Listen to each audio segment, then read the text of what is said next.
Olá, Eduardo. Olá a todos. É um prazer falar hoje com o professor Eduardo Pallavini, que é professor da Universidade Federal do Paraná, doutor e livre-docente pela Universidade de São Paulo, um dos maiores processualistas do Brasil. Eu agradeço a disponibilidade de conversar conosco sobre o tema das tutelas processuais, vinculadas à nossa disciplina de Direito Material da Responsabilidade Civil. E eu já passo a palavra para o professor Eduardo para que ele inicie explicando uma diferenciação, uma classificação que ele adota no livro dele sobre tutelas de fazer e não fazer, entre restituição, tutela restituitória e tutela do ressarcimento.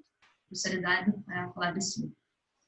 Obrigado, professora Renata. É uma satisfação imensa poder participar desse seu projeto. Meus cumprimentos a todos os seus alunos também. Eu me propus a uma classificação, e essa minha obra já é uma obra que tem lá e agora que eu me dei conta disso, praticamente 20 anos, há uma classificação inspirada muito na teoria geral do direito, e não apenas em autores de processo ou de civil, e que fosse a classificação mais ampla possível, que considera, inclusive, sanções prévias à própria conduta da parte, as chamadas sanções preventivas, e considera, inclusive, também sanções que podem ter natureza premial, positiva. Nem sempre a sanção é um mal para que não se descumpra o direito. Muitas vezes é um prêmio para quem age em conformidade com o ordenamento.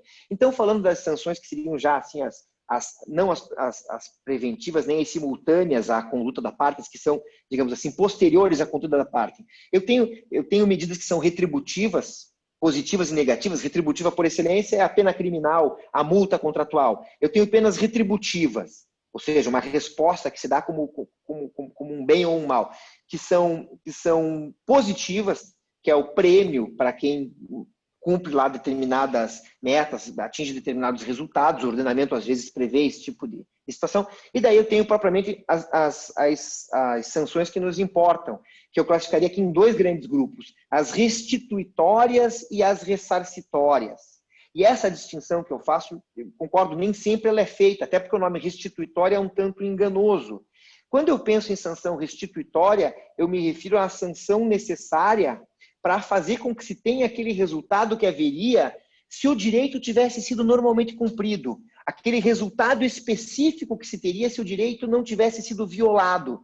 Seja essa violação mediante conduta omissiva, ou seja, a falta do cumprimento de um dever ou obrigação de fazer, de pagar ou de entregar por aquele que estava obrigado a essa conduta, seja essa violação uma conduta comissiva, alguém praticar algo que não poderia praticar. Então, sob esse aspecto, tem o primeiro a sanção restituitória, que é trazer as coisas a como elas deveriam estar. E as sanções ressarcitórias, estas se destinam basicamente a reparar os danos, os prejuízos derivados da violação. Seja porque já não tem como fazer as coisas voltarem ao estado em que deveriam estar, seja porque não é possível restituição, no sentido amplo em que eu penso em restituição, seja porque, além da restituição, como essa restituição, esse resultado específico do cumprimento da obrigação, do dever, foi tardio, aconteceu só depois, existem danos outros, colaterais, que precisam ser ressarcidos, precisam ser reparados.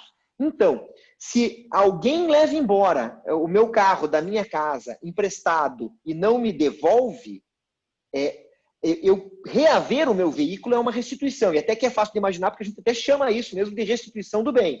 É o nome mesmo que a gente chama até da ação de restituição de posse.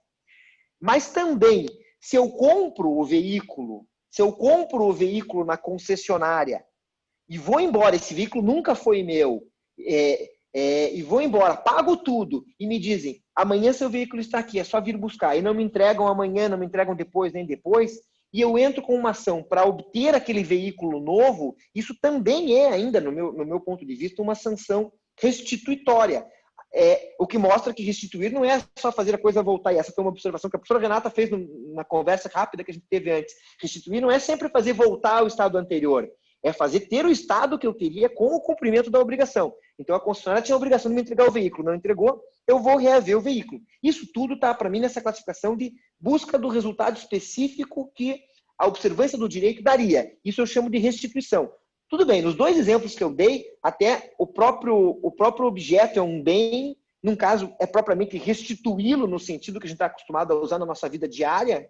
No outro já não é bem isso, porque aquele veículo nunca tinha estado comigo. Mas essa sanção, essa tutela se chama restituitória. É me dar aquele resultado que eu teria se houvesse o cumprimento do dever. Um outro exemplo, o sujeito não podia construir o muro com mais do que uma certa altura. Ele viola regras de vizinhança, ele viola regras de urbanismo e faz um muro muito mais alto.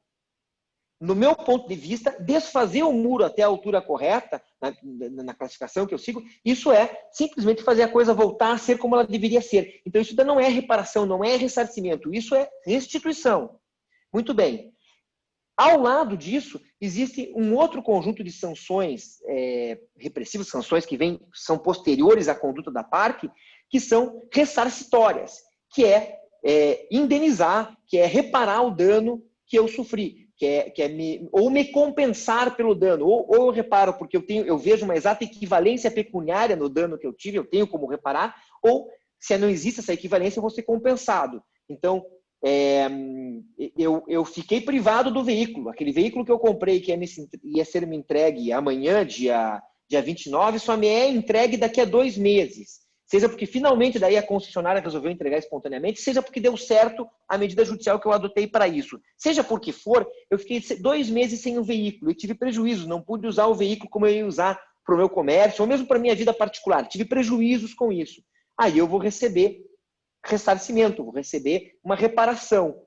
Uma parte dela é quantificável, que é a reparação dos prejuízos materiais que eu tive. A outra, o dano moral, o aborrecimento que eu tive, não tem uma equivalência, mas eu posso merecer uma compensação. E aqui eu tenho a indenização do dano moral. Então eu tenho, por um lado, a reparação do dano, por outro lado, a restituição no sentido de fazer as coisas voltarem ao trilho da normalidade que haveria se não houvesse violação do direito.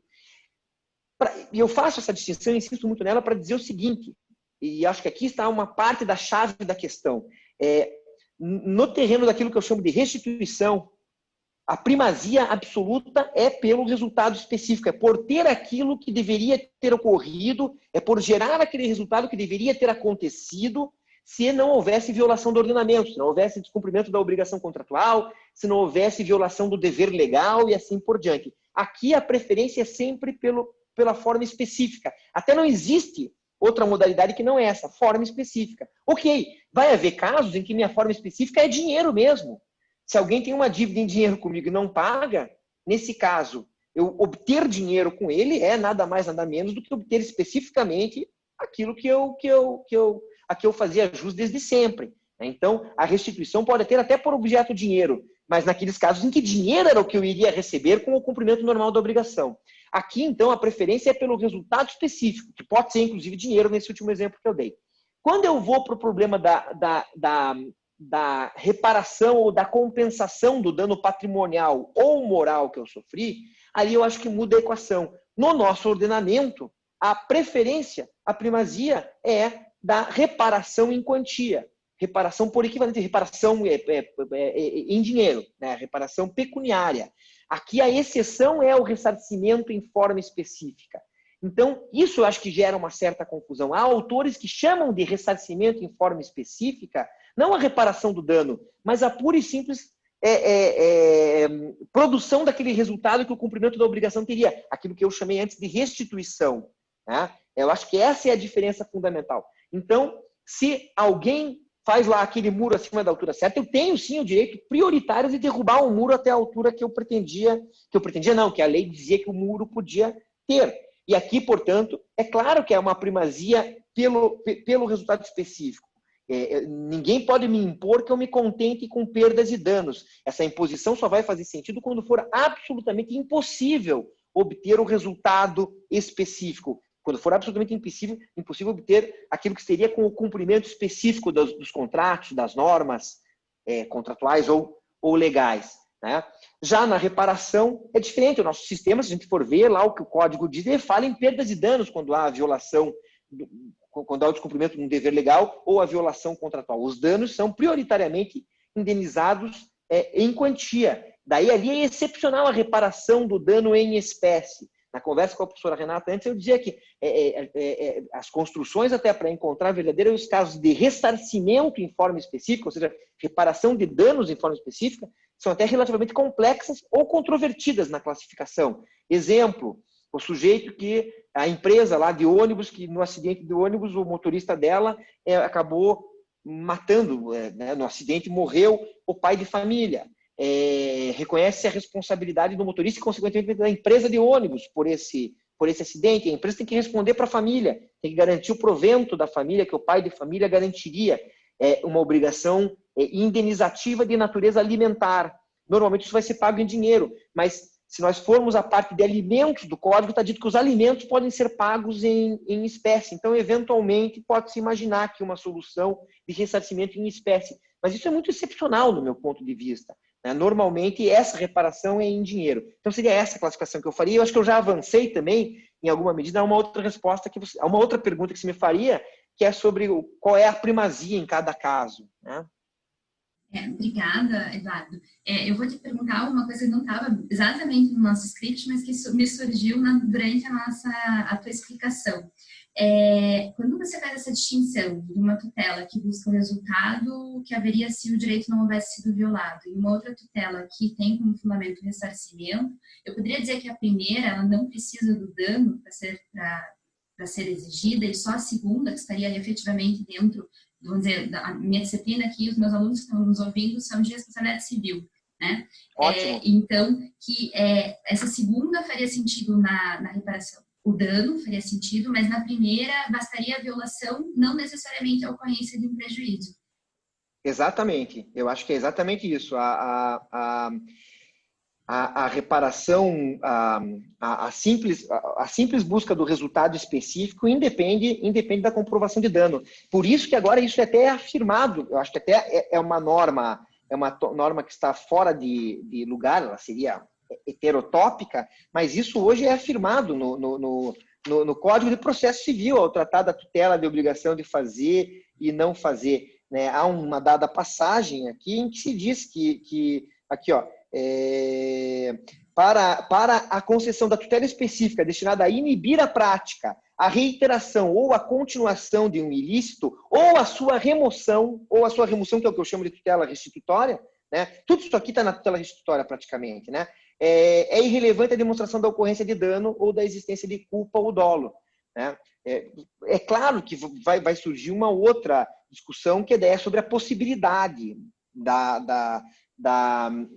enfim, existem outros fatores para serem aferidos, mas não, de fato, dano, né? Mudo. Ao vivo, né? Quase ao vivo. E eu tenho mais duas perguntas, uma que vem de uma interpretação de um dispositivo do Código de Processo Civil e a outra de um dispositivo do Código Civil. Tá? Do Código de Processo, é o 499, que dispõe que a obrigação somente será convertida em perdas e danos se o autor o requerer ou se impossível tutela específica ou obtenção pelo resultado prático equivalente. A tua leitura é que esse artigo 499, ele está tratando justamente de uma conversão dessa tutela restituitória para uma tutela ressarcitória, ou está dentro da ressarcitória aqui. E a segunda questão que diz respeito ao Código Civil é qual que é a tua interpretação sobre o polêmico, e eu vou dizer polêmico talvez por conta de um silêncio mesmo doutrinário, que é o 4947, que é pouquíssimo explorado, que dispõe que se o devedor não puder cumprir a obrigação na espécie ajustada, substituir-se-á pelo seu valor em moeda corrente, né? Qual que é a tua interpretação sobre esses dois dispositivos? Dois dispositivos. Bom, esse 499 ele envolve aqui, primeiro, até outras duas categorias que eu precisaria muito rapidamente mencionar, que não estavam no objeto central da sua pergunta, embora estivessem nos nossos debates, que a gente fez antes.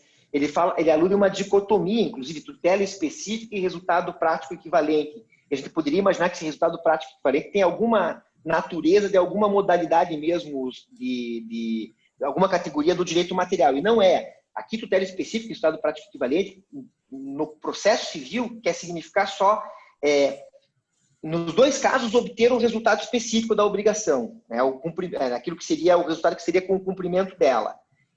Mas num caso, na tutela específica, com a conduta do próprio réu, e no resultado prático equivalente mediante mecanismos subrogatórios, por exemplo, contratar alguém para que faça as custas do réu, essas figuras que costumam ser usadas. Nomear um interventor para que o interventor ele assuma a direção da pessoa jurídica para que instale aqueles filtros, aqueles poluentes que não tinham sido instalados, etc. Esse é o chamado resultado prático equivalente em processo. Então, tutela específica e resultado prático equivalente aqui querem dizer a mesma coisa, resultado específico. Se não der para ter o resultado específico da obrigação, é só então que vai se partir para perdas e danos. Então, é uma preferência absoluta pelo resultado específico. Converter em perdas e danos é só depois. Esse é o primeiro aspecto para ponderar. O segundo aspecto, a lei aqui introduz um ingrediente, porque ela fala em opção, se o autor requerer. E esse é um ponto problemático. Essa parte do dispositivo foi posta pensando-se estritamente nas relações obrigacionais, no sentido estrito de relações obrigacionais. Pensando naquele regime, por exemplo, vigente no Código Civil para a obrigação de fazer decorrente de um negócio jurídico, por exemplo, pelo qual, diante do inadimplemento, diante do não cumprimento pontual pelo devedor da obrigação, o credor pode ele mesmo optar pelo equivalente, né, da obrigação principal e pelas perdas e danos. Então, o sentido dessa menção à opção do autor, eu acho que é esse, remetendo ao direito civil naqueles campos em que o direito civil concede essa alternativa para o credor diante do inadimplemento ou da mora do devedor, que é optar por não insistir com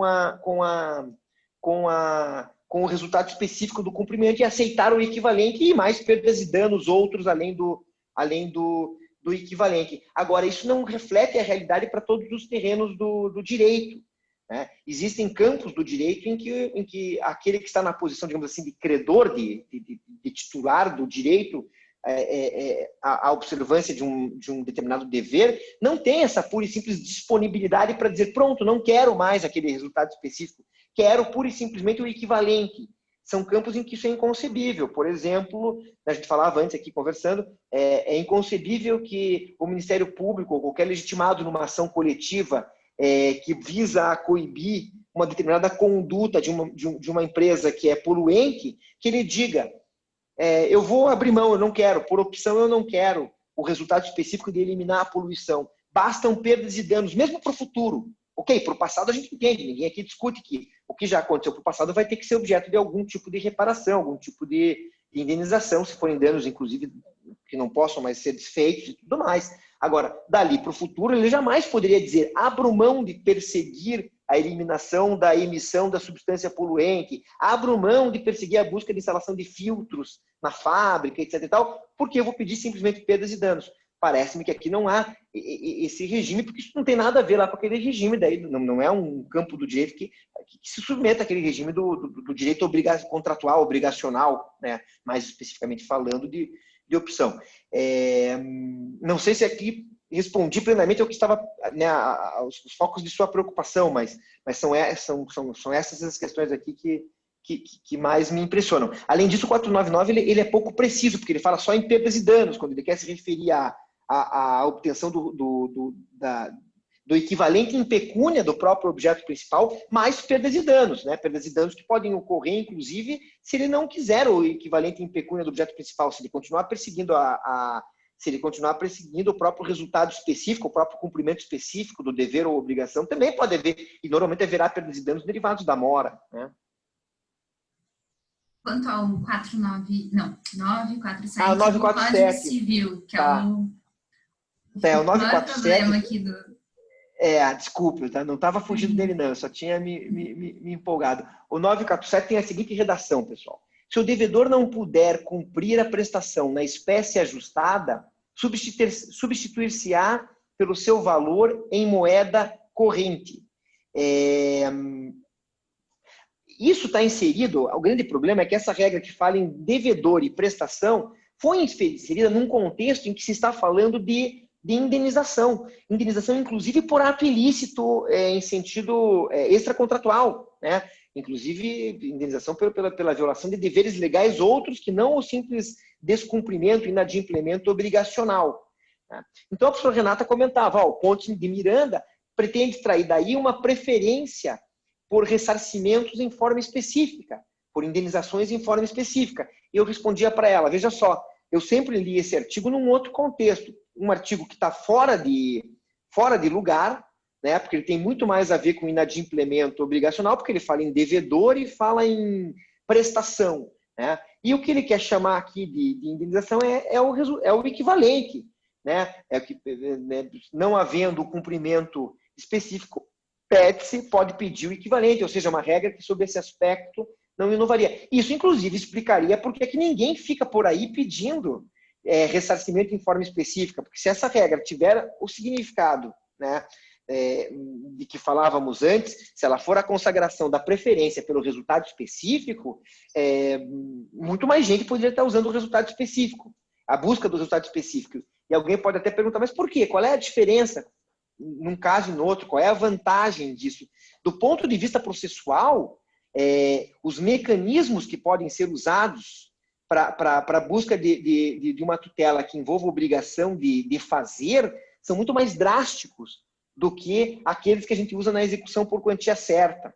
Então, isso explica as coisas, não é uma explicação que vai estar lá no direito processual. Se eu passar a dizer que eu posso obter sempre indenizações por tutela, por resultado específico, como o 947 permitiria, de acordo com a leitura do Pontes, eu teria esse resultado de poder usar sempre o regime das obrigações de fazer e não fazer, que prevê multa, medidas coercitivas atípicas e tudo mais. Claro, alguém vai poder me responder, isso também é possível agora na execução por quantia certa. Não é bem verdade, não é bem assim. Tem muita controvérsia para saber o que dá para usar na execução, enfim, na tutela de ressarcimento em quantia. Então, faz uma diferença prática muito grande essa leitura. Mas a minha leitura, de todo modo, é essa. O 947, ele não tem esse sentido, ele não estabelece uma primazia de um ressarcimento específico, né? Pegando o gancho no que você disse, eu já li em alguns comentários processualistas que, sob essa visão, então, o dever de reparar seria sempre o cumprimento de fazer, né? Fazer que é indenizar. E aí, a construção disso poderia ser feita com os diferentes jogos de tutelas que o ordenamento confere pelo CPC. O que, pelo menos, contradiz a prática, né? A não ser que a gente considerasse que todos os autores, quando iniciam uma ação, estão fazendo uma escolha e que essa escolha seria dada integralmente seria uma escolha não consciente, porque todo mundo pensa que tem que fazer assim, quando já tem o dano concretizado, né? Para a gente ser bem claro, lá em exemplos concretos, o que a gente está falando, pessoal?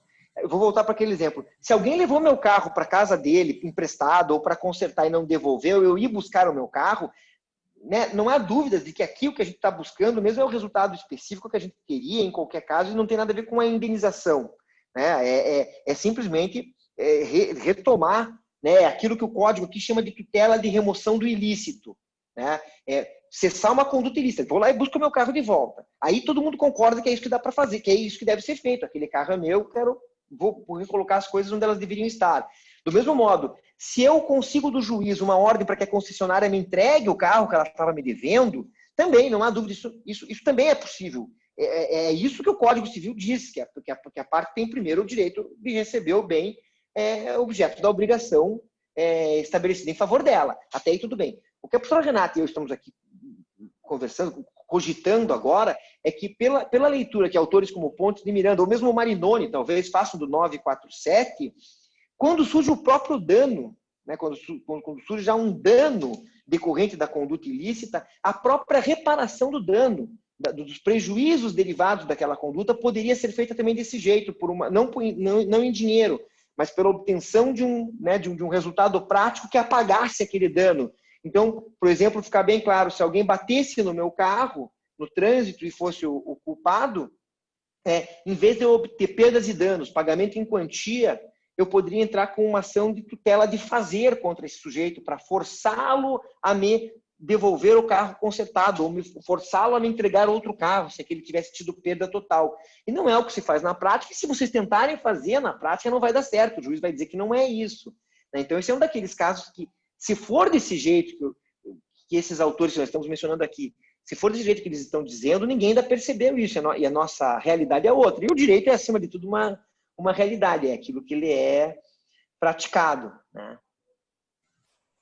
Dado, eu falei que eu ia terminar, mas eu tenho mais uma pergunta, que na verdade são dois exemplos que costumam ser tratados como formas de reparação in natura, no sentido, vamos dizer, da classificação mais recorrente, que não faz essa distinção entre tutela restituitória e tutela por ressarcimento, tá? Que uma é, por exemplo, retratação, publicação em jornais e por ofensa à honra, tá? E a segunda é a restituição de uma floresta que tenha sido devastada com a plantação de árvores, etc. Retirada efetivamente daquele prejuízo ambiental. Nessas duas situações que costumam ser assim classificadas, qual que é a tua visão sobre isso? Eu acho que esses dois exemplos comprovam com precisão, com exatidão, que, como toda classificação, o que a gente tem aqui é uma consideração do elemento preponderante em cada hipótese, né? As classificações, especialmente dos objetos culturais, como é o direito de todos os seus institutos, que são, ou seja, coisas criadas pelo homem, né? Elas tomam em conta os fatores preponderantes. Por isso que a gente, quando vai classificar as sentenças, lá a gente diz, essa aqui é preponderantemente condenatória, essa é essencialmente declaratória, né? E nesse tipo de classificação, nas classificações dos objetos culturais, existem zonas limítrofes, né? Zonas fronteiriças. Francamente, eu diria que isso aqui está na exata fronteira entre o que eu chamo de ressarcimento em forma específica e o que seria propriamente restituição. Eu mesmo, se forem procurar por escrito, eu disse no meu livro sobre tutela de deveres e obrigações de fazer e não fazer, que a retratação em veículo de comunicação, a retratação do ofensor, quando ele ofendeu alguém na televisão e volta lá e se retrata, que isso seria um dos raros exemplos de ressarcimento em forma específica no nosso ordenamento, porque aqui o objeto, a ideia já seria mitigar o dano, e essa mitigação não se faria, o apaziguo, enfim, eliminar o dano, né, gerado pela ofensa, e que isso não se faria em dinheiro, nesse caso, mas com essa conduta, com esse cumprimento desse fazer, que é ir lá se retratar e tal. Por outro lado, eu posso muito bem ver nisso algo como que uma restituição, uma busca de recomposição da situação que haveria se a violação não tivesse ocorrido, porque quem faz uma retratação, justamente, a gente falava disso antes, chega dizendo, olha, eu não quis dizer bem aquilo, ou eu retiro o que eu disse, aquilo que eu disse não é verdade, qualquer coisa desse tipo, que é uma busca de apagar, de desfazer a própria conduta que adotou antes. Acho que isso mostra perfeitamente bem que, e eu não brigaria por isso, sim, é que mesmo numa classificação como a que eu proponho, vai haver hipóteses que são muito próximas uma da outra. A da floresta, então, com mais perfeição ainda.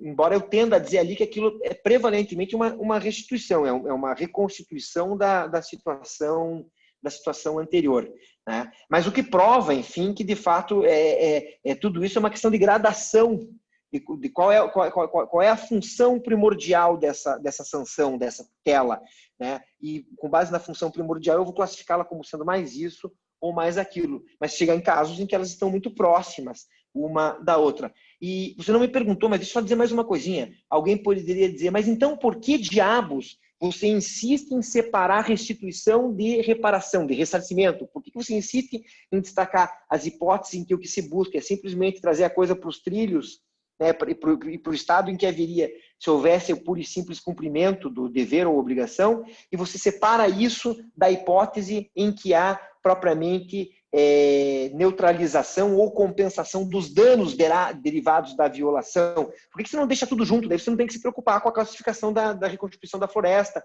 ou da retratação na televisão do sujeito que ofendeu a honra de outrem. Eu acho importante a distinção, entre outras coisas, por conta do tema de que a gente está tratando aqui agora. É que no terreno da restituição, a primazia é do resultado específico. E no terreno do ressarcimento, a primazia é do ressarcimento em pecúnia no nosso ordenamento. Pelo menos até aqui nos pareceu que era assim. A gente falava, a prática tem sido essa. Então seria essa a razão de tentar ainda fazer uma distinção, mas reconhecendo de que essa distinção, em alguns casos, pode ser difícil. Bom, obrigada, Eduardo, novamente pelo teu tempo. Eu escolhi falar com os alunos sobre tutelas processuais porque, a meu ver, esse diálogo entre direito material e direito processual é bastante rico e nós claramente temos pontos de vista diferentes sobre o mesmo assunto e existe um vácuo, né? Os livros de responsabilidade civil não tratam disso e os livros de processo acabam não olhando as peculiaridades da responsabilidade contratual e da Nenhuma. responsabilidade extracontratual. E isso acaba, claro, causando um vazio ali a ser preenchido. Então, muito, muito obrigada pela tua disponibilidade. Eu agradeço. Foi ótimo o bate-papo e até a próxima. Obrigado, valeu.